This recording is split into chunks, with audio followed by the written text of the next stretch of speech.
अब तक जो रिसर्च हुए हैं उसके आधार पर यह कहा जा सकता है कि माइग्रेन के अटैक का संबंध गर्दन के जरिए सिर को ब्लड सप्लाई करने वाली रक्त वाहिकाओं यानी ब्लड वेसल्स में संकुचन और फैलाव से है। ये संकुचन और फैलाव मस्तिष्क में होने वाले न्यूरोकेमिकल चेंजेस के कारण होता है और इसकी मुख्य वजह है मस्तिष्क में मौजूद सेरोटोनिन। सेरोटोनिन एक्चुअली एक तरह का केमिकल है जिसके जरिए मस्तिष्क की कोशिकाएं सूचनाओं का आदान प्रदान करती हैं। लेकिन जब माइग्रेन अटैक होता है तो सेरोटोनिन के केमिकल कॉम्पोजिशन में फेरबदल हो जाता है। इस गड़बड़ी के कारण मस्तिष्क के अंग ठीक से काम नहीं कर पाते।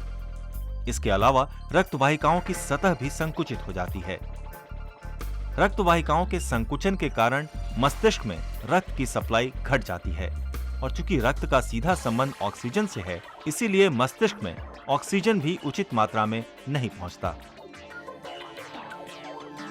ब्रेन में ऑक्सीजन का संतुलन बनाए रखने के लिए रक्त वाहिकाएं फैल जाती हैं, मगर इस प्रक्रिया में ब्लड वेसल्स में खिंचाव पैदा होता है और प्रोस्टाग्लैंडिन्स का निर्माण होने लगता है।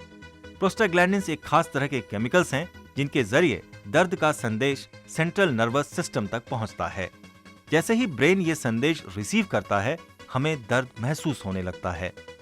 ये क्रम लगातार चलता रहता है, लेकिन इनके भी कुछ साइड इफेक्ट्स हैं। ये हार्ट रेट को स्लो कर देती हैं, जिससे थकान और खुमारी लगती है। इसके इसी साइड इफेक्ट के कारण अस्थमा और दिल के मरीजों को ये दवाइयां नहीं दी जाती। बात आती है कैल्शियम चैनल ब्लॉकर्स की। इस कैटेगरी की दवाएं ब्लड वेसल्स के संकुचन को रोककर माइग्रेन से राहत दिलाती हैं।